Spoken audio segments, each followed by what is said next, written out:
எங்களை ஆண்டவரே நாங்கள் தாழ்த்தி ஒப்பு கொடுக்கிறோம் தகப்பனே. எங்களோடு கூட நீங்கள் பேசுங்கப்பா. எங்களோடு பேசுங்க. எங்களுடைய ஆவிக்குரிய கண்கள் ஆண்டவரே திறக்கப்படட்டும் ஆண்டவரே. எங்கள் செவிகள் விருத்த சேதனம் அடையட்டும். நாங்கள் எப்படி நடக்க வேண்டும், சமயத்திற்கேற்ற வார்த்தை பரிசுத்த ஆவியானவரே உம்முடைய ஆண்டவரே அப்பா சமூகத்திலிருந்து புறப்பட்டு வந்து எங்கள் இருதயங்களை தேற்றும்படியாய் ஆண்டவரே அப்பா சில காரியங்களை எங்களுடைய வாழ்க்கையிலே ஒழுங்குபடுத்தும்படியாய் எங்களை நாங்கள் தாழ்த்துகிறோம், அர்ப்பணிக்கிறோம். என்ன தேவை என்பதை நீரே அறிந்து வைத்திருக்கிறீர்.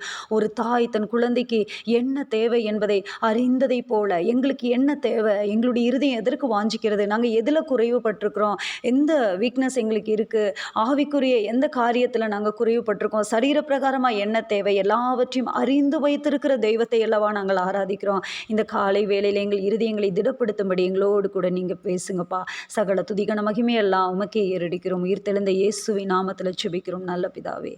ஆமேன் ஆமேன். இந்த நாளிலும் நம்ம தியானிக்க போகிற வார்த்தை என்ன அப்படின்னு சொன்னால், கண்களை திறக்க வேண்டும், கண்களை திறக்க வேண்டும். அதே போல் இதையும் நம்ம எடுத்துக்கலாம். கண்கள் திறக்கப்பட்டால் என்ன நடக்கும்? ஆவிக்குரிய உலகத்திலே நம்முடைய கண்கள் திறக்கப்பட்டால் நம்முடைய அந்த சூழ்நிலை எப்படி இருக்கும்? கண்களை திறக்க வேண்டும் என்கிற ஒரு விண்ணப்பம் காணப்படுகிறது, ஒரு விண்ணப்பம் வைக்கப்படுகிறது. மத்தேயு எழுதின சுவிசேஷ புத்தகத்திலே இந்த விண்ணப்பத்தை வைக்கிறாங்க. ஆண்டவராகிய இயேசு கிறிஸ்துவை நோக்கி, யார் அவங்க அப்படின்னு சொன்னால், சரீர பிரகாரமாக கண்கள் மறைக்கப்பட்டு குருடர்களாக இருக்கிறதான அவர்கள் ஆண்டவருடைய சமூகத்தை நோக்கி ஒரு விண்ணப்பத்தை வைக்கிறாங்க. எங்கள் கண்களை திறக்கணும். இந்த விண்ணப்பத்தை இந்த காலை வேளையிலே இப்போ நம்ம வைக்க போகிறோம். ஆண்டவரை பார்த்து ஆவிக்குரிய வாழ்க்கையிலே நம்முடைய கண்கள் திறக்கப்பட்டால் என்ன நடக்கும் பாருங்கள். நமக்கு ஒரு சில காரியங்களை நம்ம யோசிக்கிறது இல்லை, நம்ம நினைக்கிறது இல்லை.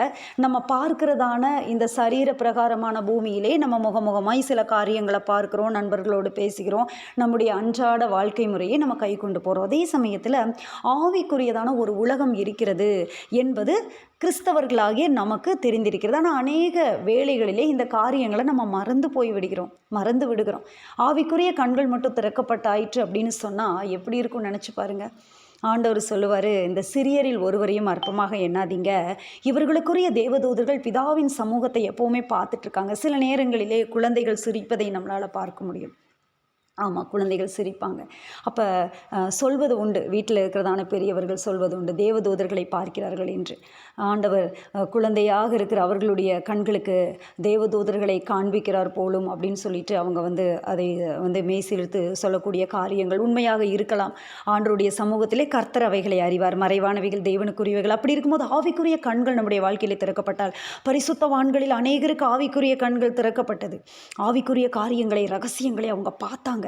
அப்போ நம்ம ஒவ்வொருவருக்கும் நம்முடைய வாழ்க்கையிலே நம்மளுடைய அட்லீஸ்ட் நம்ம குடும்பத்தில் இருக்கிறதான காரியங்களை பார்க்கும்படிக்கு ஆவிக்குரிய கண்கள் திறக்க வேண்டும். நம்முடைய வாழ்க்கையிலே என்ன நடக்கிறது?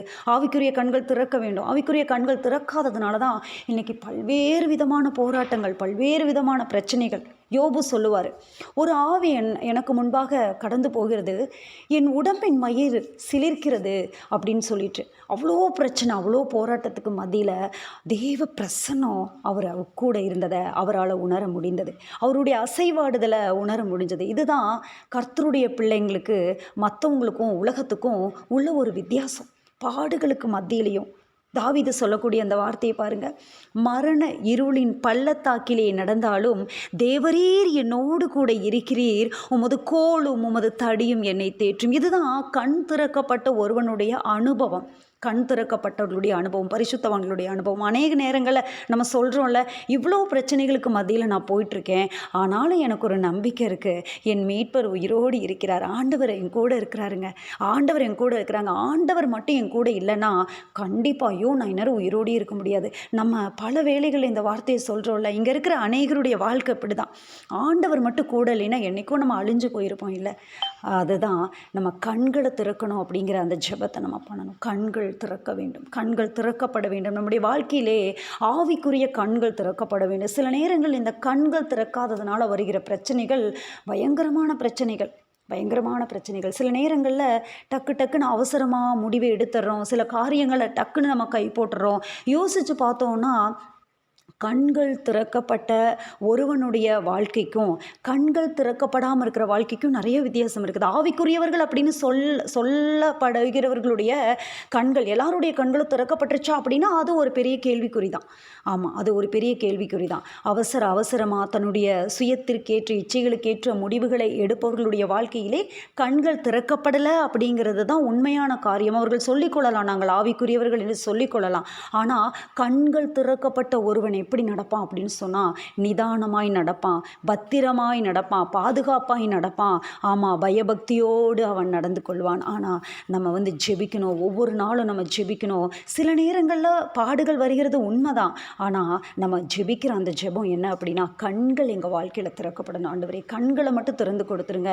இந்த கண்கள் திறக்காததுனால வருகிற அநேக பிரச்சனைகளை நாங்கள் பார்த்துட்டோம். இனிமேல் எங்கள் வாழ்க்கையில் அப்படி இருக்கக்கூடாது அப்படிங்கிற அந்த ஜெபத்தை நம்ம பண்ணணும். அதற்கு உண்டான வேத பகுதிகளை எடுத்து சிலருடைய வாழ்க்கையிலே, அவர்களுடைய வாழ்க்கையில் எப்படி கண்கள் திறக்கப்பட்டது, அவர்கள் என்னென்ன காரியங்களை அவங்க பார்த்தாங்க அப்படிங்கிறத குறித்து நம்ம இப்போ தியானிக்க போகிறோம். நம்முடைய ஆவிக்குரிய வாழ்க்கைக்கு பிரயோஜனமாய் பரிசுத்த ஆவியானவர் அதை நமக்கு கற்றுக் கொடுக்க போகிறார். மத்தேயு எழுதின சுவிசேஷ புத்தகம் 20வது அதிகாரம். எல்லாரும் என்னோடு கூட திருப்பிக் கொள்ளுங்கள். வேத வசனங்களை, வேத புத்தகத்தை பக்கத்திலே வைத்துக்கொண்டு சத்தியத்தை கேட்பது மிக நல்லது. கள்ளோபதேசங்கள் பெருகியிருக்கிற காலத்திலே நான் சொல்கிற இந்த மெசேஜ் கரெக்டாக தான் சிஸ்டர் சொல்கிறாங்களா அப்படின்னு சொல்லி நீங்கள் தெரிஞ்சுக்கணும் இல்லையா? வேத புத்தகம், ஒரு பேனா, ஒரு நோட்டு உங்கள் பக்கத்தில் எப்போவுமே இருக்கணும். நோட்ஸ் எடுத்துக்கணும். நோட்ஸ் எடுக்கும்போது அந்த சத்திய வார்த்தைகள் மறக்காது நம்மளோடு கூட பேசிக்கொண்டே இருக்கும். ஆமேன். மத்தேயு எழுதின சுவிசேஷ புத்தகம் 20வது அதிகாரம் 33வது வசனத்தை பாருங்கள். நான் வாசிக்கிற கவனிங்க. அதற்கு அவர்கள், ஆண்டவரே எங்கள் கண்களை திறக்க வேண்டும் என்றார்கள். கண்களை திறக்கணும்னு சொல்லி பேசுகிறாங்க.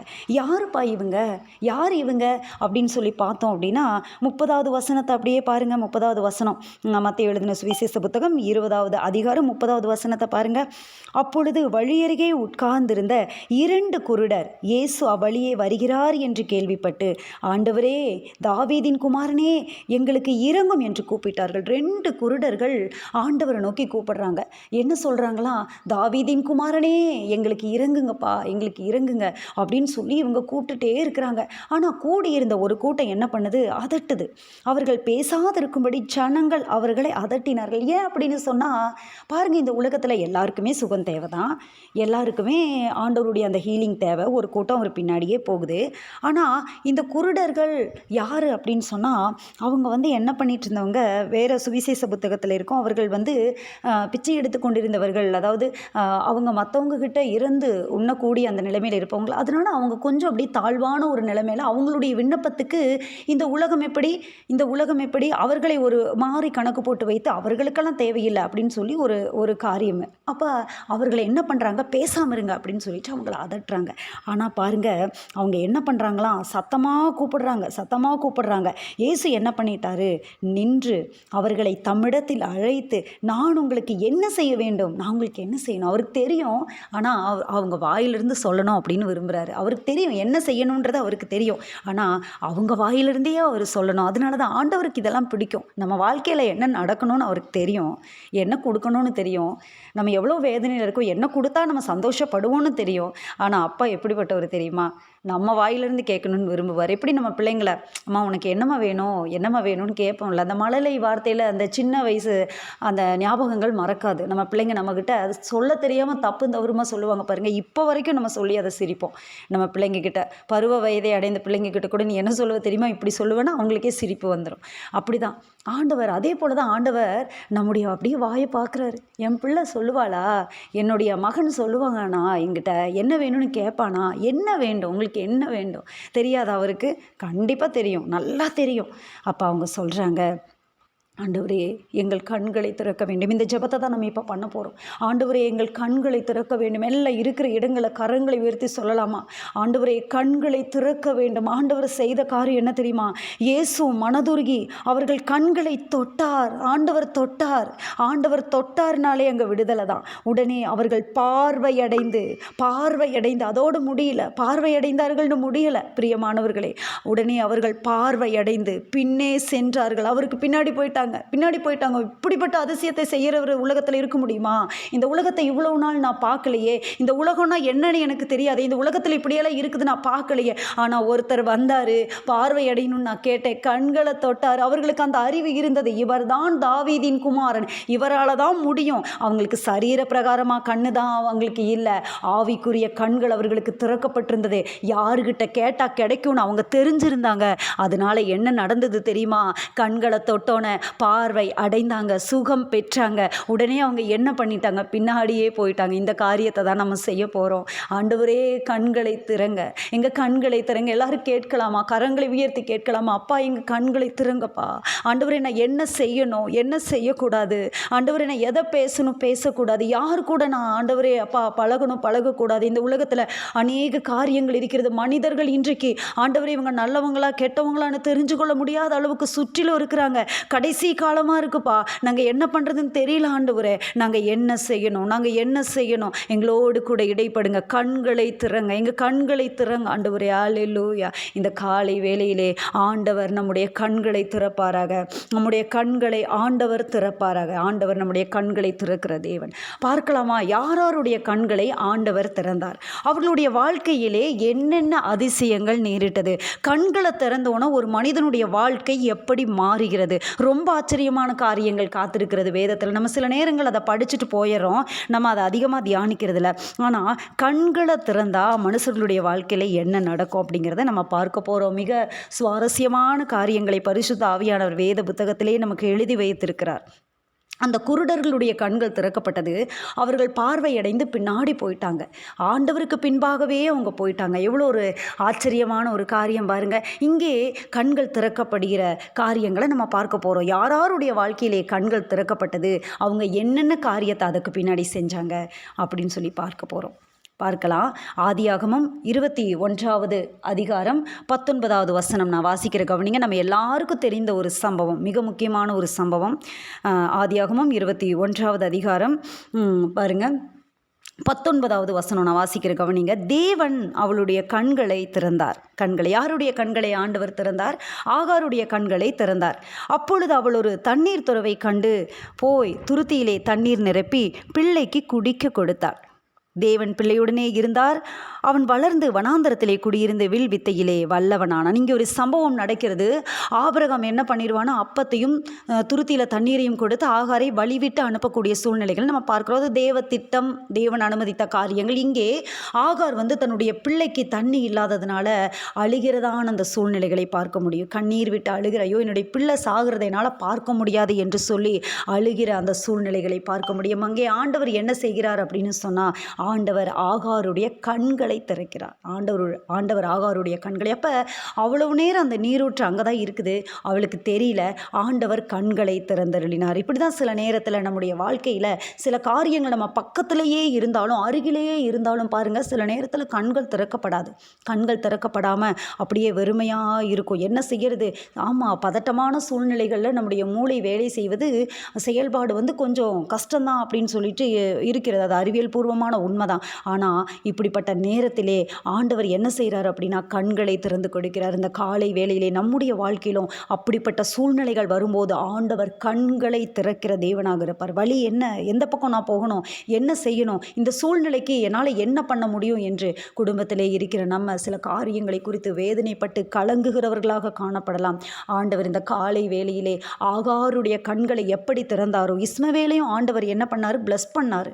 இன்றைக்கு துஷ்ட மனுஷனாய் அவன் இருப்பான் என்று ஆபிரகாமுக்கு ஆண்டவர் சொன்னது போல, ஆபிரகாம் பண்ணின அந்த ஜெபத்தை, இஸ்மவேல் உமக்கு முன்பாக பிழைப்பானாக என்று பண்ணின அந்த விண்ணப்பத்தை ஆண்டவர் கேட்டார். இன்றைக்கு அவங்க செல்வவான்களாக அவர்களுடைய சந்ததிகள் இருப்பதை நம்மளால் பார்க்க முடியும். துஷ்ட மனுஷர்களாய் அந்த வாக்குத்தத்தம் அப்படியே பாருங்கள் நிறைவேறுகிறதை நம்மளால் பார்க்க முடியும். அப்போ அந்த இடத்துல ஆண்டவர் என்ன செய்கிறார் அப்படின்னா, ஆகாருடைய கண்களை ஆண்டவர் திறந்தார். அங்கே கண்களை திறந்ததுனால என்ன நடந்தது அப்படின்னு சொன்னால், அங்கே ஒருவனுடைய இறப்பு தடுக்கப்படுகிறது. அந்த குழந்தை சாகிற ஒரு கண்டிஷனுக்கு போயிருச்சு, செத்து போயிடும் அப்படின்ற அந்த நிலைமை வந்துருச்சு. பிள்ளை சாகிறத நான் பார்க்க மாட்டேன்னு சொல்லிட்டு ஒரு அம்பெரியற தூரத்துக்கு தள்ளி போய் அதனுடைய தாய் ஆகார் உட்கார்ந்து அழுகும்போது ஆண்டவர் பிள்ளையோட சத்தத்தை கேட்டு ஆகாருடைய கண்களை திறந்து ஆண்டவர் ஆச்சரியமாய் அந்த காரியத்தை ஆண்டவர் செய்கிறார். அதனால் ஒரு இறப்பு அங்கே தடுக்கப்படுகிறது. ஆண்டவர் கண்களை திறப்பாரானால் சில நஷ்டங்கள் நம்முடைய வாழ்க்கையிலே தடுக்கப்படும். சில நஷ்டத்துக்கு நேராக, சில காரியங்களுக்கு நேராக போய்கொண்டிருக்கிறதுக்கு காரணம் என்ன தெரியுமா? கண்கள் திறக்கப்படாததுனால தான். இந்த காரியத்தில் நான் என்ன முடிவு எடுக்கணும், இந்த காரியத்தில் நான் என்ன செய்யணும். அநேகருக்கு சில காரியங்கள் இருக்காது பாருங்கள், சில காரியங்கள் இருக்காது. பண விஷயத்தில் கையாளுறதுல மிக கவனமாக இருக்க வேண்டும். ஆரோக்கியத்தை குறித்த காரியங்கள், சில முடிவுகளை எடுக்கக்கூடிய காரியங்கள், திருமணத்துக்கு பாருங்கள், வாழ்க்கை துணையை தேர்ந்தெடுக்கக்கூடிய காரியங்கள், இப்படி அநேகம் சொல்லிக்கொண்டு போகலாம். என்ன படிப்பை நான் தேர்ந்தெடுக்கிறது, சில நஷ்டங்கள் ஏற்படாதபடிக்கு, சில கஷ்டங்கள் ஏற்படாதபடிக்கு ஆண்டவர் என்ன செய்வார்? ஆண்டவர் காத்து கொள்வார். ஆண்டவர் அற்புதமாய் நடத்துவார். அநேகருடைய சாட்சிகளை நம்ம கேட்க முடியும். அநேகர் பாருங்கள், தங்களுடைய வாழ்க்கையிலே சில காரியங்களை வைத்திருப்பாங்க. பெரிய பெரிய சொத்துக்களுக்கு அதிபதிகளாக இருப்பாங்க. அவர்கள் தங்களுடைய காரியங்களை சரியாக அவங்க மெயின்டைன் பண்ணாததுனால என்ன நடக்கும் அப்படின்னு சொன்னால், அவர்களுடைய சுதந்திரங்கள் என்ன ஆகும்னா அந்நியர் வசமாய் ஒன்று தாண்டி போயிடும். இல்லை அப்படின்னு சொன்னால் அது அழிந்து போய்விடும். ஞானமுள்ளவர்களை பாருங்கள், அவங்களுடைய காரியங்கள் தலைமுறையாக அந்த காரியத்தை அப்படியே காப்பாற்றி வச்சுட்டு வருவாங்க. நஷ்டங்கள் தடுக்கப்படும். சில உலகத்தில் இருக்கிறவங்களுடைய அந்த காரியங்களை பாருங்கள், உலகத்தின் பிள்ளைகளுடைய காரியங்களை பாருங்கள். இன்றைக்கெல்லாம் ஒரு புகழ்பெற்ற நிறுவனம் அப்படியே எழுதுவாங்க, அவங்களுடைய அந்த எம்ப்ளமில் போட்டிருப்பாங்க, 58 வருடமாக வெற்றி நிலையை போடுகிறது. சில உணவு பொருள்களுடைய சில ஹோட்டல்ஸோட அந்த காரியங்கள்லாம் பார்த்திங்கன்னா அது வரும் அந்த மாதிரி. அப்போ ஏன் இந்த மாதிரி காரியங்கள் உலகத்தில் இருக்கிறவங்களுக்கு கூட இந்த ஞானங்கள் இருக்கிறது. இன்றைக்கி ஆவிக்குரியவர்கள் அப்படின்னு சொல்லப்படுகளுடைய வாழ்க்கையிலே இந்த ஞானங்கள் இல்லாததுனால சில நஷ்டங்கள் ஏற்படுகிறது. ஆண்டவர் அந்த நஷ்டத்தை தடுக்கணும் அப்படின்னு சொன்னால் என்ன நடக்கணும் அப்படின்னா, நம்முடைய கண்கள் திறக்கப்பட வேண்டும். அப்படிப்பட்ட ஒரு சூழ்நிலையை பரிசுத்த ஆவியானவர் இந்த காலை வேளையிலே நமக்கு தருவாராக. ஆண்டவரே, எங்களுடைய கண்கள் திறக்கப்படணும். சில நேரத்தில் பாருங்கள், நம்ம நம்பி சிலருக்கு உதவிகள் செய்து நஷ்டப்படுகிறவர்கள் உண்டு. நிறைய சாட்சிகளை சொல்ல முடியும். நிறைய காரியங்களை, மிகவும் வேதனைக்குரிய காரியங்கள். நீங்கள் பணத்தை கொடுங்க, நான் அப்புறமேல் உங்களுக்கு கொடுத்துறேன்னு சொல்லி சிலர் தனக்கு வச்சுருந்த பணங்களை தன்னுடைய பிள்ளைகளுக்காக, தன்னுடைய சூழ்நிலைகளுக்காக வச்சுருந்த காரியங்களெல்லாம் கொடுத்து ஏமாந்து அவங்க கொடுக்காம மனசங்கடமாகி அவங்க எங்கே போனாங்கன்னே தெரியாமல் தேடிட்டு இருக்கிற சூழ்நிலைகளை கூட பார்க்க முடியும். நான் போகிற திருச்சபையில் எப்படிப்பட்டதான சூழ்நிலைகள் பாருங்கள் இருந்தது. ஆண்டவர் அந்த காரியங்கள், அந்த குடும்பத்தை குறித்து ஆண்டவர் சில காரியங்களை வெளிப்படுத்தினார். எங்களிடத்திலும் பாருங்கள் அப்படிப்பட்ட சில காரியங்களை அவங்க பெற்றுக்கொண்டாங்க. ஆனால் ஆண்டவர் சில காரியங்களை கண்களை திறந்தார். அப்போ நான் எச்சரித்தேன். அப்போ என்னோட பொண்ணு சொல்லுவாமா, எப்படிமா இவங்களை குறித்து எப்படி இல்லை ஆவியானவர் வெளிப்படுத்தின அந்த காரியம். நிறைய பேர் ஏமாந்துட்டாங்க, நிறைய பணத்தை கொடுத்து ஏமாந்துட்டாங்க.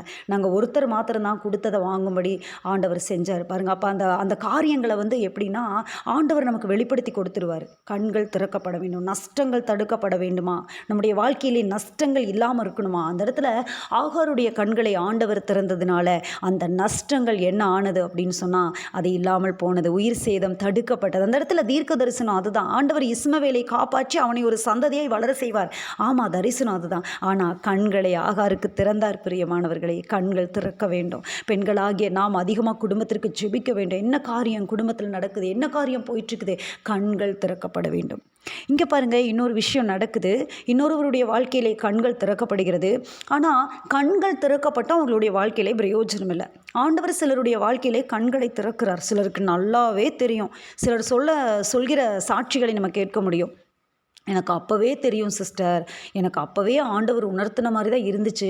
இருந்தாலும் நான் என்ன பண்ணிட்டேன் அப்படின்னு சொன்னால், நான் தெரியாமல் இந்த காரியத்தை நான் செஞ்சுட்டேன். இந்த திருமணத்தை நான் தெரியாமல் செஞ்சுட்டேன். எனக்கு நல்லா தெரியும் இந்த காரியத்தில் நான் பண்ணிட்டேன். எனக்கு நல்லா தெரியும் இந்த இடத்துல எனக்கு சித்தமில்லைன்னு தெரியும். ஆனால் இந்த இடத்துல போய் நான் மாட்டிக்கிட்டேன். இப்படிப்பட்ட காரியங்கள் அநேகர் சொல்வதை நம்மளால் கேட்க முடியும். ஏன் இப்படிப்பட்ட வார்த்தைகள் வருகிறது? அவங்களுக்கு கீழ்ப்படிய மனது இல்லை. ஆண்டவருடைய வார்த்தைக்கு செவி கொடுக்க மனது இல்லை. ஆண்டவர் வெளிப்படுத்திட்டாரு, கண்ணை திறந்துட்டாரு. ஆனால் சிலருக்கு செவி கொடுக்க சித்தமில்லை. அப்படி தான் ஆண்டவர் ஒருவனுடைய கண்களை திறந்தார். என்னாகமம் 22:31 எடுத்துக்கொள்ளலாமா? என்னாகமம் 22வது அதிகாரம் 31வது வசனம் எல்லாரும் எடுத்துக்கொள்ளுங்க. என்னாகமம் 22:31. இங்கே ஒருவனுடைய கண்களை ஆண்டவர் திறக்கிறார். இங்கே ஒரு சம்பவம் நடக்கிறது. நமக்கு எல்லாருக்கும் நல்லா தெரிஞ்ச ஒரு சம்பவம் தான். யார் அப்படின்னு சொன்னால், பிலேயாம் அப்படிங்கிற ஒரு தீர்க்கதரிசி. அந்த தீர்க்கதரிசிக்கு ஆண்டவர் என்ன செய்கிறார் அப்படின்னா கண்களை திறந்து விடுகிறார். கண்களை திறந்து விடுகிறார். ஏன் கண்களை திறந்து விடுகிறார் அப்படின்னு சொன்னால், இஸ்ரவேல் ஜனங்கள் அங்கே வந்து பாளையம் இறங்கி இருக்கிறார்கள் மோவாப் தேசத்திலே. மோவாப் தேசத்தினுடைய ராஜாவாகிய அந்த பாலாக் என்பவன் என்ன பண்ணுறான் அப்படின்னு சொன்னால், இவ்வளோ திரளான ஜனங்கள் வந்து இப்படி மூடிட்டாங்களே, இவங்களெல்லாம் சபிக்கணும், இவங்கள சபிக்கணும், இவங்க வந்து ஒன்றுமில்லாமல் நிர்மூலமாகணும் அப்படின்னு சொன்னால், இங்கே ஒரு தீர்க்கதரிசி இருக்கிறான், அவனை கூலி பொருத்தி அழைத்து வரலாம் அப்படின்னு சொல்லிட்டு அந்த பிலேயாமை அழைக்கும் போது அவன் வரமாட்டான். ஆண்டவர் வந்து உத்தரவு கொடுக்க மாட்டார். ஆனாலும் பாருங்கள், அந்த சம்பவம் நமக்கு நல்லா தெரியும். அவன் வந்து என்ன பண்ணிட்டான், பொருளாசை பிடித்த ஒரு காரியங்கள் நமக்கு பின்பாக அது தெரியும். நமக்கு பிலேயாமை குறித்து இந்த சம்பவத்தில் படிக்கும்போது ரொம்ப நல்லவன் மாதிரி பிலேயாம் பேசுகிறத நம்ம பார்க்க முடியும். ஆண்டவர் சொன்னதை தான் நான் சொல்லுவேன், சொல்லாததை நான் பேச மாட்டேன், அப்படி இப்படின்னெல்லாம் பேசுவான். அப்போ எந்த பக்கத்தில் நின்று பார்த்தாலும் இஸ்ரவேலை என்ன பண்ண முடியாது, சபிக்கவே முடியாது. ஏன்னா ஆண்டவர் ஆசீர்வதிச்சிருக்கிற ஒரு ஜனத்தை சபிக்க முடியுமா, சபிக்கவே முடியாது. அப்படிப்பட்டதான ஒரு சூழ்நிலைகள் பாருங்கள். அப்போ என்ன நடக்கிறது, என்னாகமம் 22:31 நான் வாசிக்கிற கவனிங்க. என்னாகமம் 22:31. அப்பொழுது கர்த்தர் பிலேயாமின் கண்களை திறந்தார். வழியிலே நின்று உருவின பட்டயத்தை தம்முடைய கையிலே பிடித்திருக்கிற கர்த்தருடைய தூதனை அவன் கண்டு தலை குனிந்து முகங்குப்புற விழுந்து பணிந்தான். அப்போ இங்கே ஒரு சம்பவம் நடக்கிறது. முதல்ல ஆண்டவர் என்ன பண்ணுறாரு, கழுதையின் வாயை ஆண்டவர் திறக்கிறார். கழுதை பேசுகிறது. அப்போவும் அவனுக்கு உணர்வில்லை. ஐயோ, கழுதை பேசுதேன்னு ஆச்சரியப்படலை. கழுதைகிட்ட என்னமோ பேசி பழகுனவன் போல் அப்படியே சரிசமமாக அவன் கான்வர்சேஷன் பண்ணுறதை பார்க்க முடியும். அந்த காரியத்தை செஞ்சும் அவனுக்கு ஒரு உணர்வு வரல. ரெண்டாவது, அவனுடைய கண்களை ஆண்டவர் திறக்கிறாரு. அப்போவும் என்ன பண்ணுறான் அப்படின்னு சொன்னால், அவன் கிளம்பி போகிறான். அடுத்தது என்ன நடக்கிறது அப்படின்னு சொன்னால், அவன் சபிக்கவே முடியாது அப்படிங்கிறத நல்லா தெரிஞ்சுக்கிட்டான். தெரிஞ்சுட்டு என்ன சொல்கிறான் அப்படின்னு சொன்னால், அவன் கடைசியாக அந்த பாலாக் ராஜா கிட்ட சில ரகசியமான தந்திரமான காரியங்களை சொல்லி கொடுத்துட்டு வந்துடுறான். என்னென்னா, வேசித்தனம் செய்வதற்கு இஸ்ரவேல் ஜனங்கள் வந்து போனாங்க அப்படின்னு சொன்னால் ஆண்டவர் அவர்களோடு இருக்க மாட்டார். ஆண்டவர் வெறுக்கிற மிக அருவருப்பான ஒரு பாவம் அது. ஆண்டவர் சபிச்சிருவார், நீ அந்த காரியத்தை செய்யின்னு சொல்லி வஞ்சகமான காரியத்தை அவன் வந்து சொல்லி கொடுத்துட்டு போகிறான். கண் திறக்கப்பட்டும் பிரயோஜனம் இல்லை. இங்கே ஒருவனுடைய கண்கள் திறக்கப்படுகிறது, ஆனால் திறக்கப்பட்டு பிரயோஜனம் இல்லை. அநேகருடைய ஆவிக்குரிய வாழ்க்கையில் இப்படி தான் போயிட்டுருக்கு. ஆண்டவர் கண்ணை திறந்து கொடுத்துருக்கிறாரு. பாரு, உன்னுடைய வாழ்க்கையில் இப்படி நடக்குது. 1க்கு பதிலாக 2க்கு பதிலாக 3 4 5 காரியங்கள் ஒன்றன் பின் ஒன்றாக நடக்குது. சில சம்பவங்களை பார்க்குற ஆண்டவர் சொப்பனத்தில் வெளிப்படுத்துகிறாரு, பேசுகிறாரு. ஆனால் ஆண்டவருடைய வார்த்தையை உணர்றதுக்கு, ஆண்டவருடைய வார்த்தையை ஏற்றுக்கொள்றக்குரிய அந்த இருதயம் இல்லை. கண் திறக்கப்பட்டு பிரயோஜனம் இல்லை. சிலருக்கு ஆவிக்குரிய கண்கள் திறக்கப்படுகிறது, ஆண்டவர் காட்டுகிறார், ஆனால் பிரயோஜனமே இல்லை. எந்த பிரயோஜனமுமே இல்லை. ஆண்டவருடைய இருதயம் ஏங்குகிறது. நான் உனக்கு காண்பித்தனே, நான் உனக்கு சொன்னனே, சொப்பனத்தில் பேசினனே. அநேகரை பாருங்க, இன்றைய நாட்களிலே விசுவாச துரோகம் அதிகமாக நடந்து கொண்டிருக்கிறது. அநேகர் ஆண்டவரை என்ன பண்ணுறதில்ல, ஆண்டவருக்கு செவி கொடுக்கறதில்ல, வார்த்தைக்கு கீழ்ப்படுகிறதில்ல. அப்படிப்பட்டதான ஒரு துணிகரத்தின் ஆவியை பிசாசு இந்த நாட்களிலே அதிகமாக மக்களுக்குள்ளே விதைச்சு கொண்டிருக்கிறான். அதிகமாக இந்த காரியங்களுக்காக நம்ம ஜெபிக்கணும் பிரியமான மாணவர்களே. பாருங்க, மறுபடியுமாக அவன் 2 முறை இந்த வார்த்தையை சொல்வதை நம்ம பார்க்க முடியும். என்னாகமம் 24வது அதிகாரம் 3வது வசனத்தை பாருங்க. என்னாகமம் 24:3. அப்பொழுது அவன் தன் வாக்கியத்தை எடுத்துரைத்து, பேயோரின் குமாரனாகிய பிலேயாம் சொல்லுகிறதாவது, கண் திறக்கப்பட்டவன் உரைக்கிறதாவது. கண் திறக்கப்பட்டவன். அடுத்த வசனத்தை பாருங்க. தேவன் அருளும் வார்த்தைகளை கேட்டு சர்வ வல்லவரின் தரிசனத்தை கண்டு தாழ விழும்போது கண் திறக்கப்பட்டவன் விளம்புகிறதாவது. உன் கண்ணு திறந்துருச்சு. அவன் கண் திறக்கப்பட்டவன். என்ன சொல்றான் பாருங்க. யாக்கோபே உன் கூடாரங்களும் இஸ்ரவேலே உன் வாசஸ்தலங்களும் எவ்வளவு அழகானவைகள். அழகா இருக்கு, பார்த்துட்டான். ஆனால் அந்த கண்ணு எப்படிப்பட்ட கண்ணு? ஆண்டவர் கண்ணை திறந்துட்டாரு. அதை நீ அன்பா பாத்தியா, கரிசனையா பாத்தியா? ஆண்டவருடைய ஜனம் என்கிற பயம் உனக்கு இருந்ததா? உனக்கு இல்லை. அழகான அந்த கூட்டத்தை நீ பார்த்த, உன்னுடைய கூடாரம் அழகா இருக்குதுன்னு நீ சொன்ன. ஆனா என்ன செஞ்ச? நீ வேசித்தனம் பண்றதுக்கு அல்லவா நீ ஒரு ரகசியமான ஒரு காரியத்தை நீ வந்து பாலாக் ராஜா கிட்ட சொல்லி அந்த ஜனங்களை நீ வந்து விழுந்து போக வைத்தாயே. ஆண்டவர் அந்த காரியத்திற்கு கணக்கு கேட்கிறார். பின்வருகிற அதிகாரத்தில் பார்க்கலாம். ஆண்டவர் அதற்குரிய பழிவாங்குதலை செய்வார். பின்வருகிற அந்த காரியத்தில் நம்ம பார்க்க முடியும் அந்த அதிகாரங்களிலே. அப்போ கண் திறக்கப்பட்டவன் தான். கண்ணு திறந்துட்டாரு ஆண்டவர். இஸ்ரவேலை பார்க்குறான். அவங்க கூடாரங்கள் அழகா இருக்குது. அவனுக்கு தெரியுது, நீ பரவி போகிற ஆறாயிருப்பாய், கர்த்தர் நாட்டின சந்தன மரங்களை போல இருப்பாய் அப்படின்னு சொல்லிட்டு எல்லாமே தெரியுது. காண்டாமிருகத்திற்கு ஒத்த பலன் அந்த ஜனத்துக்கு இருக்குதுன்னு தெரியுது. அவர்களை யாரும் ஒன்றும் செய்ய முடியாதுன்னு தெரியுது. சிங்கம் போலும், துஷ்ட சிங்கம் போலும் படுத்திருக்கிறாங்க. அவங்களை எழும்ப பண்ணுகிறவன் யார் அப்படின்னு தெரியுது. உங்களை ஆசீர்வதிக்கிறவர்கள், ஆசீர்வதிக்கப்பட்டவன், சபிக்கிறவன் சபிக்கப்பட்டவன்னு தெரியுது. எல்லாமே தெரிஞ்சோம், எல்லா ரகசியத்தையும் ஆண்டவர் உனக்கு கொடுத்திருந்தோம், ஆவிக்குரிய எல்லாமே உனக்கு தெரியுது, எல்லா ரகசியமே தெரியுது. ஆனால் கண்ணு திறக்கப்பட்ட உனக்கு இருதயம் கீழ்ப்படியறதுக்கு அது உடன்படவில்லையே, என்ன பிரயோஜனம்? ஒன்றுமே இல்லை, ஒன்றுமே இல்லை. இந்த இடத்துல ஆண்டவர் நம்மோடு கூட பேசுகிறார். கண்ணு திறந்தாலும் இருதயம் கீழ்ப்படிய சம்மதிக்கணும். ஆவிக்குரிய கண்கள் திறந்தாலும் இருதயம் என்ன ஆகணும் அப்படின்னு சொன்னால் கீழ்ப்படிய ஒப்பு கொடுக்கப்படணும். நம்முடைய இருதயங்கள் எப்படி இருக்கிறது? கண் திறக்கப்பட்ட நம்முடைய இருதயங்கள் எப்படி இருக்கிறது? கண் திறக்கப்பட வேண்டும். தாவீதின் குமாரனே என் கண்களை திறக்கணும்னு சொல்லி ஜெபித்த அந்த குருடர்கள் மத்தேயு எழுதின சுவிசேஷத்திலே 20வது அதிகாரத்திலே ஜெபித்து அவர்கள் பார்வையடைந்து பின்னாக போயிட்டாங்க.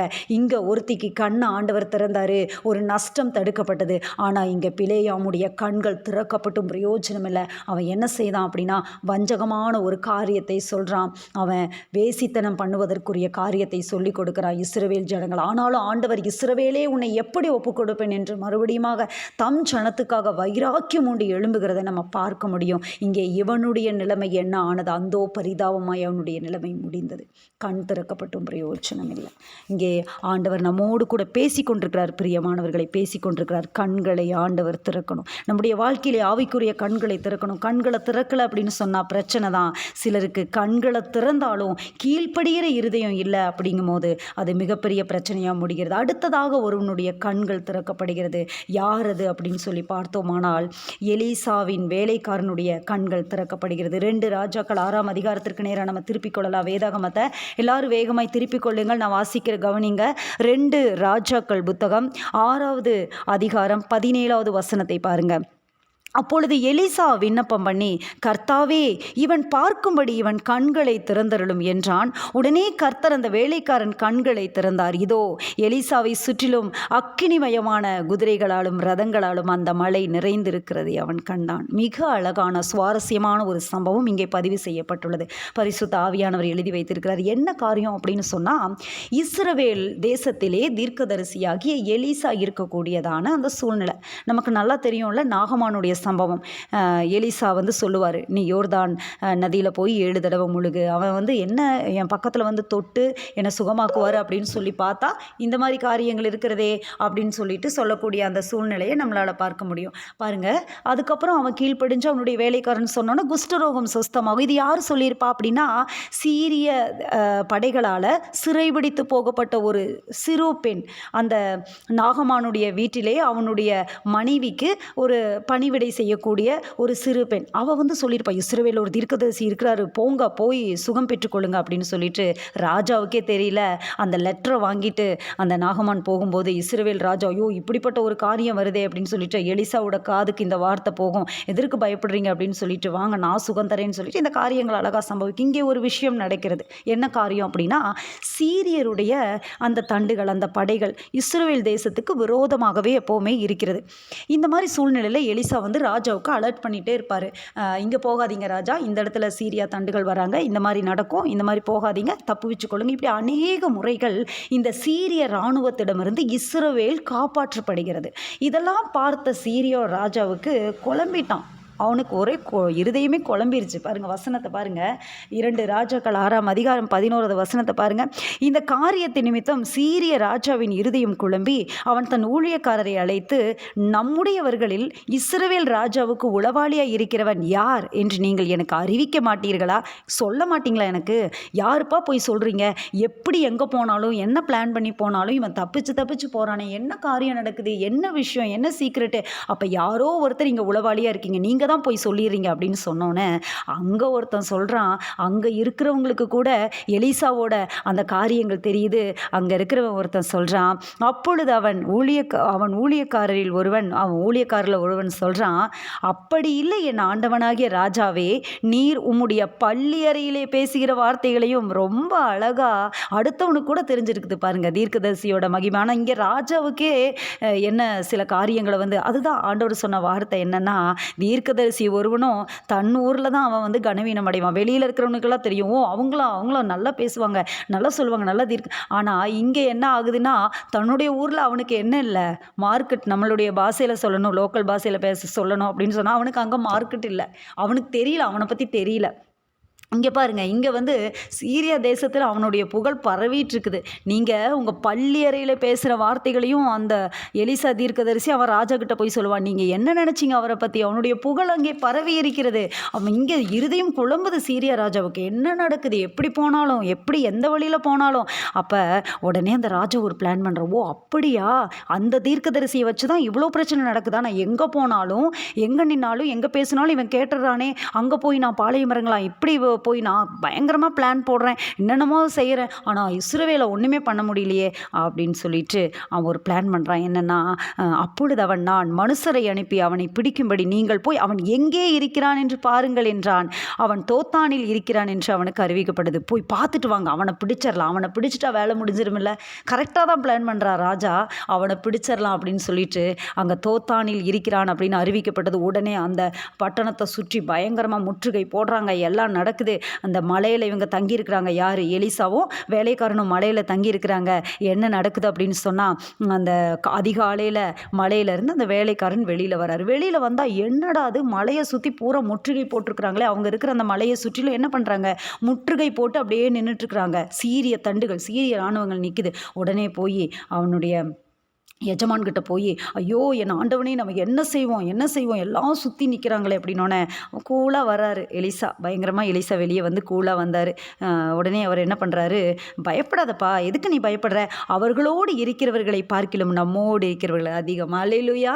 இந்த காரியம்தான் இன்றைக்கி நமக்கு தெரியணும். ஆவிக்குரியவர்களாகிய நமக்கு சில சூழ்நிலைகள் நம்ம சுற்றிலும் வரும்போது, எதிரிகள் சூழ்ந்து வரும்போது, சில பிரச்சனைகள் நம்மளை சுற்றி வரும்போது நம்ம என்ன நினைக்கிறோம் அப்படின்னா, பயந்து போயிடுறோம். எலிசா சொன்ன அந்த வார்த்தை என்ன தெரியுமா? பயப்படாத, அவர்களோடு இருக்கிறவர்களை பார்க்கிலும் நம்மோடு இருக்கிறவர்கள் அதிகம். அல்லேலூயா. சாத்ராக், மேஷாக், ஆபேத்நேகோவுடைய வாழ்க்கையில் அது நடந்தது. அங்கே வெளியில் அத்தனை ஜனம் நின்றுட்டு இருக்குது, அத்தனை கும்பல் நின்றுட்டு இருக்காங்க, ராஜா நின்றுட்டு இருக்கிறாரு, பயங்கர ஒரு கும்பல் நிற்குது. ஆனால் உள்ளுக்குள்ள ஒருத்தர் தான் இருக்கிறாரு. அல்லேலூயா. அந்த ஒருத்தர் உலகத்தில் இருக்கிறவனிலும் உங்களில் இருக்கிறவர் பெரியவர் என்று சொல்லும்படி தேவ குமாரனாய் தேவனுடைய சாயலுக்கு ஒப்பானவரை அப்படியே அங்கே உலாவினார். அக்கினியில் அவர்கள் கட்டுண்டவர்களாய் விழுந்தாங்க, விடுதலை உழவினது போல நம்மோடு இருக்கிறவர்கள் அதிகம். அல்லேலூயா. எத்தனை பேர் நீங்கள் விசுவாசிக்கிறீங்க? உங்கள் வாழ்க்கையிலே மற்றவங்க யார் என்ன ஏது சொன்னாலும் அவங்களோடு இருக்கிறவங்களை பார்க்கலும் எதிரிகளின் பட்சத்திலே பலம் இருக்கிறது. ஆனாலும் நம்மோடு இருக்கிறவர்கள் அதிகம். யோசபாத்தினுடைய வாழ்க்கையிலே நடந்தது பாருங்க, தாவீதினுடைய வாழ்க்கையிலே நடந்தது. நம்மோடு இருக்கிறவர்கள் அதிகம், அவங்களோடு இருக்கிறவர்களை பார்க்கலும் நம்மோடு இருக்கிறவர்கள் அதிகம். இந்த உலகத்திலே நம்மளுக்கு பண பலம் இல்லை, நம்மளுக்கு எதுவும் இல்லை, நம்மளுக்கு எந்த சூழ்நிலையும் இல்லை, ஒரு பேக்ரவுண்ட் இல்லை, ஒன்றும் இல்லை. ஆனாலும் அவர்களை பார்க்கிலும் நம்மோடு இருக்கிறவர் பெரியவர். உலகத்தில் இருக்கிறவனிலும் நம்மோடு இருக்கிறவர் பெரியவர். அழகாக நடத்திடுவார் உங்கள் பிள்ளைங்களை, உங்களை கைவிட மாட்டார், உங்களை அழகாக நடத்திடுவார், முதிர் வயது வரைக்கும் நடத்திடுவார். பயப்படாதீங்க. சில சூழ்நிலைகள் சூழ்ந்திருக்கா, பயப்படாதீங்க. எலிசாவினுடைய கண்களை திறந்தவர் நம்முடைய கண்களையும் இந்த காலை வேளையிலே ஆண்டவர் கண்டிப்பாக திறப்பார். நம்மோடு இருக்கிறவர்கள் அதிகம். நம்மளுக்கு மிகப்பெரிய சேனைகள் உண்டு, பாதுகாவல் உண்டு. ரட்சிக்கப்பட்ட தேவனுடைய பிள்ளைகளுக்கு மிகப்பெரிய பாதுகாப்பு உண்டு. நம்மோடு இருக்கிறவர்கள் அதிகம் சொல்லிட்டு அதோடு அவர் நேரத்தில் என்ன செய்கிறாரு அப்படின்னா, அப்பொழுது எலிசா விண்ணப்பம் பண்ணி, கர்த்தாவே, இவன் பார்க்கும்படி இவன் கண்களை திறந்தருளும். அல்லேலூயா. அப்பொழுது என்ன நடக்குது? உடனே நடக்குது. உடனே என ஆவிக்குரிய தரிசனம் பெற்ற ஒருவன், தரிசனங்களை அப்படியே ஃபாலோ பண்ணுற ஒருத்தன், என்ன பிரச்சனை வந்தாலும் கர்த்தருக்காக நிற்கிற ஒருத்தன், அவன் ஜெபம் பண்ணுனா அப்படின்னு சொன்னான். உடனே அல்லேலூயா. பிரியமான புருஷனாகிய தானியேலே, நீ வேண்டிக் கொள்ள தொடங்கின போதே உனக்கான பதில் வெளிப்பட்டது. உடனே என்ன பண்ணாரு? கண்கள் ஆண்டவர் திறந்தாரு. பார்க்குறான், வேலைக்காரன் பார்க்குறான், எலிசாவை சுற்றிலும் அல்லேலூயா ரிபல வஷவரிக்கனரிக்கவரவா. வார்த்தையை நல்லா கவனிங்க. எலிசாவை சுற்றிலும், எலிசா கூட இருக்கிறதுனால தான் இந்த வேலைக்காரனுக்கு பாதுகாப்பு. எலிசாவை சுற்றிலும், நம்மை சுற்றிலும், தேவனுக்கு பயப்படுகிற நம்மை சுற்றிலும், நம் வீட்டை சுற்றிலும், நம் பிள்ளைகளை சுற்றிலும், நம்முடைய வாழ்க்கை துணையை சுற்றிலும் கர்த்தருக்கு பயந்து நடக்கிறோமா? கர்த்தருடைய வார்த்தைக்கு நம்ம கீழ்ப்படுகிறோமா? அவர் பிரசன்னத்துக்குள்ளேயே இருக்கிறோமா? சமூகத்துக்குள்ளேயே இருக்கிறோமா? எலிசாவை சுற்றிலும் அல்லேலூயா. அக்கினி மயமான குதிரைகளாலும் ரதங்களாலும் அந்த மலை நிறைந்திருக்கிறதை அவன் கண்டான். யாரை சுற்றி? எலிசாவை சுற்றி. யாரை சுற்றி? எலிசாவை சுற்றி. உங்களை சுற்றி, உங்கள் குடும்பத்தை சுற்றி, உங்கள் பிள்ளைகளை சுற்றி, உங்களுடைய காரியங்களை சுற்றி, உங்கள் கைகளின் எல்லா கிரியைகளை சுத்தி தேவ கிருபை தேவ பிரசன்னம் சுத்தி நம்ம சுத்தி அல்லேலூயா. ஆராய்ந்து அறிந்திருக்கிறீர், என்னை சுற்றி சுற்றி சூழ்ந்திருக்கிறீர். ஆராய்ந்து அறிந்திருக்கிறீர், என்னை சுற்றி சுற்றி சூழ்ந்திருக்கிறீர். நான் அமர்வதும் நான் எழுவதும், நான் அமர்வதும் நான் எழுவதும் நன்றாய் நீர் அறிந்திருக்கிறீர். ஏசையா, நன்றாய் நீர் அறிந்திருக்கிறீர். என்னை காண்பவரே, தினம் காப்பவரே, அவர் நம்மை காண்கிறவர், அவர் நம்மை காக்கிறவர். எலிசாவை சுற்றிலும், எலிசாவை சுற்றிலும் அல்லேலூயா, நம்மை சுற்றிலும் ஆண்டவருடைய ரதங்கள் குதிரைகள் இருக்கிறது. நம்மை சுற்றி ஒரு விசேஷித்த பாதுகாப்பு இருக்கிறது. பரலோகத்தின் திட்டம் நம்மை சுற்றி இருக்குமானால், பரலோகம் நமக்கான ஒரு திட்டத்தை வைத்திருக்குமானால் நம்மை சுற்றி பாதுகாவல் உண்டு. நம்ம யாரும் ஒன்றும் செய்ய முடியாது, யாரும் ஒன்றும் செய்ய முடியாது. அப்போ அங்கே என்ன நடக்குது தெரியுமா? அவங்க ஏறி வராங்க, மேலே ஏறி வராங்க. மேலே ஏறி வர வர கூட எலிசா நின்றுட்டு சொல்கிறாரு, கர்த்தரை நோக்கி விண்ணப்பம் பண்ணி, இந்த ஜனங்களுக்கு கண் மயக்கம் உண்டாகும்படி செய்யும். பார்த்துட்டு இருக்கிற ஒருத்தனுடைய கண்ணை மயங்கும்படி ஆண்டவர் செய்கிறார். ஹல்லேலூயா, ஹல்லேலூயா. உடனே அந்த விண்ணப்பம் கேட்கப்படுகிறது. சீரியா தண்டுகள் முன்னாடி வந்து நின்றுச்சு, மலையை சுற்றி நின்றுச்சு. வேலைக்காரன் பயப்படுறான், ஆனால் வேலைக்காரனுடைய கண்கள் திறக்கப்படுகிறது. எலிசாவை சுற்றிலும் தேவ பாதுகாப்பு இருப்பதை அந்த வேலைக்காரன் பார்க்கிறான். அவங்க மேலே ஏறி வராங்க, ஏன்னா அவங்களுடைய கண்கள் திறக்கப்படலை. இங்கே எலிசா விண்ணப்பம் செய்கிறாரு. ஏன்னா அவங்க ஏறி வந்தாங்கன்னா என்ன நடக்கும் தெரியுமா? அந்த விண்ணப்பம் தேவையே இல்லை. அந்த இடத்துல எலிசா அந்த விண்ணப்பம் பண்ணணும்னு அவசியமே இல்லை.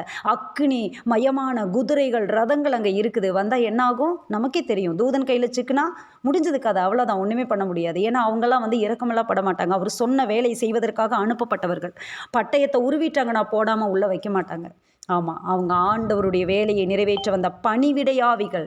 இரக்கங்கள் கிடையாது அவர்களுக்கு. ஆனால் அங்கே ஒரு விண்ணப்பம் மறுபடியும் பண்ணுறாரு. அவங்க ஜீவனுக்காக தான் அவர் பண்ணுறாரு. என்ன பண்ணுறாரு தெரியுமா? இதெல்லாம் ரகசியங்கள், இதெல்லாம் ரகசியங்கள். வேதாகமத்தை வாசிக்கும் போது, இப்படி ஆழ்ந்து வாசிக்கும் போது ரகசியங்களை ஆண்டவர் கொடுப்பார். உடனே கண்மயக்கம் உண்டாக்கிடுங்கப்பா, அவங்களுக்கு ஒரு கண் மயக்கத்தை ஏற்படுத்திடுங்க. உடனே ஆண்டவர் அதை செய்கிறார். உடனே எலிசா நோக்கி பார்க்கிறார், அவர்களை நோக்கி, இது வழி அல்ல, இது பட்டணமும் அல்ல, என் பிறகே வாருங்கள், நீங்கள் தேடுகிற மனுஷனிடத்தில் நான் உங்களை வழிநடத்துவேன் என்று சொல்லி அவர்களை சமாரியாவுக்கு அழைத்து கொண்டு போனான். எங்கே கூட்டிகிட்டு போகிறாரு? சமாரியாவுக்கு. தேடி வந்த மனுஷனே யார்? எலிசாவை தான் தேடி வராங்க. ஆனால் அவர் சொல்கிறாரு, வாங்க நான் உங்களை கூட்டிகிட்டு போகிறேன்னு சொல்லி கூட்டிகிட்டு போய் அங்கே என்ன செய்கிறாரு? சமாரியாவுக்கு போய் 20வது வசனத்தை பாருங்கள். அவர்கள் சமாரியாவில் வந்தபோது எலிசா, கர்த்தாவே, இவர்கள் பார்க்கும்படிக்கு இவர்கள் கண்களை திறந்தருளும். என்ன ஜெபம் பாருங்க! ஒரு மனுஷனுடைய வார்த்தையை கேட்டு ஆண்டவர் இப்படி செய்வாரா? டக்கு டக்கு டக்குன்னு உடனே உடனே உடனே செய்வாரா? கண்டிப்பாக செய்வார். பிரியமானவர்களே, ஆண்டவர் கண்டிப்பாக செய்வார். தேவ திட்டத்துக்குள்ளே நம்ம அடங்கி இருந்தோமானால், கர்த்தருடைய திட்டத்துக்குள்ளே நம்ம இருந்தோமானால், நம்ம உண்மையாக இருந்தோமானால், கண்டிப்பாக கர்த்தர் என்ன செய்வார் அப்படின்னு சொன்னால், நம்முடைய விண்ணப்பங்களை வேண்டுதல்களை கேட்டு ஆண்டவர் நமக்கான காரியங்களை அவர் செய்வார் என்பதுதான் உண்மை. கண்டிப்பாக ஆண்டவர் செய்வார், நமக்காக அவர் செய்வார். அல்லேலூயா, கர்த்தர் நல்லவர். இந்த காலை வேளையிலே நம்மோடு அவர் பேசிக்கொண்டிருக்கிறார். அங்கே கண்கள் திறக்கப்படுகிறது. கண்கள் திறக்கப்பட்டோன்னு உடனே இஸ்ரவேலின் ராஜா பார்க்குறான். எலிசாவை பார்த்து, என் தகப்பனே, நான் அவர்களை வெட்டி போடலாமா? உடனே எலிசாவினுடைய பதில்கள் பாருங்கள். தீர்க்கதரிசிகள் ஞானமாய் நடந்து கொள்கிற காரியங்கள். மியூட் பண்ணாதவங்க மியூட் பண்ணிக்கோங்க. ஜான் ஃப்ளோரா சிஸ்டர், என்ன நடக்கிறது அப்படின்னு சொன்னால், நீங்கள் வெட்டக்கூடாது சொல்கிறாரு. இஸ்ரவேலின் ராஜாவை பார்த்து தீர்க்கதரிசி சொல்லுகிற அந்த வார்த்தை பாருங்கள், நீர் வெட்ட வேண்டாம், நீர் உம்முடைய பட்டயத்தாலும் உம்முடைய வில்லினாலும் சிறையாக்கி கொண்டவர்களை வெட்டுகிறீரோ? இவர்கள் புசித்து குடித்து தங்கள் ஆண்டவனிடத்துக்கு போகும்படிக்கு அப்பமும் தண்ணீரும் அவர்களுக்கு எதிரில் வையும் என்றான். அப்பொழுது அவர்களுக்கு பெரிய விருந்து பண்ணி அவர்கள் புசித்து குடித்த பின்பு அவர்களை அனுப்பிவிட்டான். அவர்கள் தங்கள் ஆண்டவனிடத்துக்கு போய்விட்டார்கள். சீரியரின் தண்டுகள் இஸ்ரவேல் தேசத்திலே அப்புறம் வரலை. அதுக்கப்புறம் வரலை. சீரியரின் தண்டுகள் வரவே இல்லை, போயிட்டாங்க, அவ்வளோதான். ஓ, இவன் இப்படி ஒரு தீர்க்கதரிசி. அவங்களுக்கெல்லாம் ஒரு மேஜிக் மாதிரி இருக்குது முன்னாடி நடக்கிறது. இப்படியெல்லாம் நடக்குமா? இந்த மாதிரி காரியம்லாம் நடக்குமா? இந்த காலை வேளையிலே ஆண்டவர் நம்மோடு கூட இடைப்பட்டு கொண்டிருக்கிறார். கண்கள் திறந்தால் என்ன நடக்கும்? நம்முடைய வாழ்க்கையிலே கண்கள் திறந்தால் என்ன நடக்கும்? எவ்வளோ ஒரு அழகான ஒரு விஷயம் நடக்குது பாருங்கள். அந்த ஒரு அதிகாரத்தில் எவ்வளோ ஒரு அழகான ஆழமான விஷயங்கள் நடக்கிறது. அழகாக அவங்கள விருந்து பண்ணி சாப்பிட வச்சு வச்சு அனுப்பிவிடக்கூடிய, அவங்க மட்டும் ஏறி வந்திருந்தாங்கன்னா அவ்வளோதான், முடிஞ்சிருப்பாங்க, அவங்க கதை அதோடு முடிஞ்சிருக்கும். ஆனால் ஆண்டவர் என்ன செய்கிறார்? இரக்கத்தை இருதயத்திலே கொடுத்தாங்க, அப்படி ஒரு காரியம் நடக்கிறது. சில நேரங்களிலே ஆண்டவருடைய வழி நடத்துதல்கள் இப்படி இருக்கும். அதனால தான் ஆண்டவருடைய வழி நடத்துதல்களை அறிந்து கொள்ளக்கூடிய அறிவு நமக்கு வேண்டும். அடுத்ததாக பாருங்க, சங்கீதக்காரன் ஜெபிக்கிற அந்த ஜெபத்தை மிக அழகான ஒரு ஜெபம், அதிகமாக நாம் செய்யக்கூடிய ஒரு ஜெபம். என்ன ஜெபம் அது? சங்கீதம் 119:18 பாருங்கள், நம்ம எல்லாருக்கும் தெரிந்த வசனங்கள். ஆண்டவரே, வேதத்தின் அதிசயங்களை பார்க்கும்படிக்கு என் கண்களை திறந்துவிடும். கண்களை திறந்து விடுங்கப்பா. எதற்கு? வேதத்தின் அதிசயங்களை நான் பார்க்கணும். வேதத்தை அப்படியே நான் படிச்சுட்டு போகிறதற்கு அல்ல இந்த வேதம் என் கைகளிலே கொடுக்கப்பட்டது. இது அநேகருடைய இரத்தத்தினாலே என் கைகளிலே கொடுக்கப்பட்டிருக்குது. அநேகருக்கு இரத்த சாட்சியாக மரித்திருக்கிறார்கள். அப்படியே ஏதோ வாசித்து விட்டு போவதற்கல்ல, ஒரு சடங்காச்சாரமான ஒரு மத புத்தகம் அல்ல வேதம். இது ஜீவன் உள்ளது, இது உயிர் உள்ளது, இருபுறமும் கருக்குள்ள எந்த பட்டயத்திலும் கூர்மையானது, ஆத்துமாவையும் ஊனையும் கணுக்களையும் ஆவியையும் இருதயத்தின் நினைவுகளையும் அது உருவக்குத்துகிறது. அதனால நான் இதை படிக்கும் போது என் கண்ணு திறக்கணும். கண்ணு திறக்காமல் நான் படிச்சிடக்கூடாது, என் கண்ணு திறக்கணும். என்ன ஒரு அழகான ஜெபம்! இந்த ஜெபத்தை தினமும் நம்ம செய்யணும். வேதத்தின் மகத்துவங்களை, ரகசியங்களை புரிந்து கொண்டால் போதும், நம்முடைய வாழ்க்கை அழகாக மாறிடும். கொஞ்சம் கொஞ்சமாக தேவ சாயலாய் அப்படியே நம்ம என்ன ஆவோம்? நம்ம மறுரூபப்படுவோம். அவரிடத்துல நம்ம வேத வசனங்களை தியானிக்க நம்முடைய ஆவி அனல் மூண்டு நம்ம விண்ணப்பம் செய்வோம். சங்கீதக்காரனுடைய வாழ்க்கையிலே அப்படிதான் நடந்தது. சங்கீதக்காரனுடைய வாழ்க்கையிலே அதே போல நம்முடைய வாழ்க்கையிலே நடக்கும். வேதத்தில் உள்ள அதிசயங்களை பார்க்கும்படிக்கு கண்கள் திறக்கப்படும். எத்தனை பேர் அந்த ஜெபத்தை பண்ணுறீங்க? இந்த நேரத்தில் எல்லாரும் கைகளை உயர்த்தி இருக்கிற இடத்துல ஒரு நிமிடம் நம்ம அந்த ஜெபத்தை பண்ணுவோம். ஆண்டவர் அந்த விண்ணப்பத்திற்கு நமக்கு ஆண்டவர் அதற்குண்டான பதில்களை கொடுப்பார். எல்லா கரங்களை உயர்த்தி, ஆண்டவரே, லில்லி அமாங்த்ரன்ஸ் குழுவில் இருக்கிற ஒவ்வொருடைய கண்களும் வேதத்தில் உள்ள அதிசயங்களை பார்க்கும்படிக்கு ஆண்டவரை திறக்கப்படுவதாக, இயேசு கிறிஸ்துவின் நாமத்தினாலே திறக்கப்படுவதாக. வேதத்தில் உள்ள அதிசயங்களை நாங்கள் பார்க்கும்படிக்கு எங்களுடைய கண்கள் திறக்கப்படுவதாக ஆண்டவருடைய மகத்துவங்களை நாங்கள் ஆண்டவரை பார்க்கணும். அந்நிய காரியமாய் நினைக்கக்கூடாது. வேதத்தை நாங்கள் பார்க்கணும், சாட்சி ஆகமத்தை நாங்கள் பார்க்கணும், வசனத்தை நாங்கள் கவனிக்கணும். இவைகளால் எங்களுக்கு நித்திய ஜீவன் உண்டு. ஆண்டவரே, ஜீவ வார்த்தை எங்களுக்கு கொடுத்திருக்கிறீங்க டாடி. ஹல்லேலூயா. இந்த வார்த்தைகளை நாங்கள் பார்க்கும்போது ஆண்டவரே, ஜீவன் உண்டாகும்படி, பரிபூர்ணப்படும்படி எங்கள் கண்களை திறந்து கொடுங்க. ஹல்லேலூயா. நன்றியோடு துதிக்கிறோம் இயேசுவின் நாமத்தில் பிதாவே, ஆமென். அடுத்ததாக அவருடைய கண்கள் திறக்கப்படுகிறது. பாருங்க, யாருடைய கண்கள்? மிக ஆச்சரியமாய் இது முடிவாக இந்த காரியங்களை நம்ம பார்க்க போகிறோம். மிக ஆச்சரியமான ஒரு காரியம். அப்போஸ்தலர் 26வது அதிகாரத்திற்கு நேராக நீங்கள் திருப்பிக் கொள்ளுங்க. அப்போஸ்தலர் 26வது அதிகாரம் 18வது வசனம் நான் வாசிக்கிற கவனிங்க. ஒருவனுடைய கண்கள் திறக்கப்படுகிறது. கண்கள் திறந்தவன் அவனுடைய வாழ்க்கையில என்ன நடக்கிறது? ஒரு நாள் அவனுடைய கண்கள் என்ன ஆனது அப்படின்னு சொன்னால், குருடாக்கப்பட்டது. நல்லா இருந்தவன் தான் தமஸ்கோ வீதியில் கிறிஸ்தவர்களுக்கு விரோதமாய் நிரூபங்களை வாங்கி கொண்டு அவர்களை கட்டி துன்பப்படுத்தி அவங்களை சிறையிலே அடைப்பதற்கு அதிகாரம் பெற்றுக்கொண்டு சென்ற ஒருவனுடைய கண்கள் அன்றைக்கு 3 நாட்கள் குருடாக்கப்பட்டது.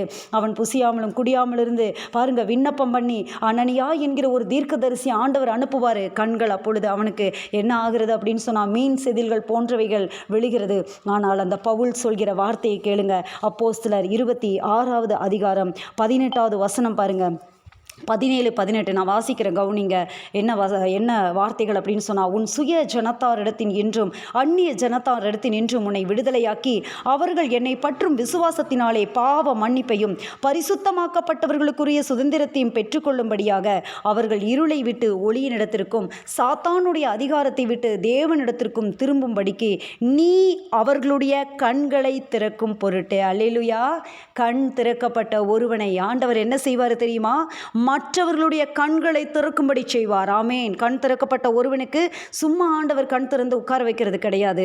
அன்றைக்கு பவுலுடைய கண்கள் திறக்கப்பட்டது. சவுலா இருந்து பவுலாய் மாறின அவனுடைய கண்கள். அனனியா தீர்க்கதரிசி அனுப்பி ஆண்டவர் என்ன செய்கிறாரு அப்படின்னு சொன்னால், பார்வை அடைவாயாக என்று சொல்லி மீன் செதில்கள் போன்றவை விழுகிறது. அவன் பார்வையை பெற்றுக்கொள்கிறான். இங்கே கண் திறக்கப்பட்ட அவன் காட்சிகளை காண்கிறான். கண் திறக்கப்பட்ட ஒருவன் என்ன செய்யணும் அப்படின்னா, கண்களை திறக்கும்படி அவன் என்ன செய்யணும் அப்படின்னு சொன்னால், அவன் செயல்பட வேண்டும். கண்களை திறக்கும்படி அவன் செயல்பட வேண்டும். இங்கே அந்த காரியம் நடக்கிறது. இங்கே சொல்லக்கூடிய அந்த வார்த்தைகளை பாருங்க. இப்பொழுது நீ எழுந்து காலூன்றி நில், நீ கண்டவைகளையும் நான் உனக்கு தரிசனமாகி காண்பிக்க போகிறவைகளையும் குறித்து உன்னை ஊழியக்காரனாகவும் சாட்சியாகவும் ஏற்படுத்துகிறதற்காக உனக்கு தரிசனமானேன்.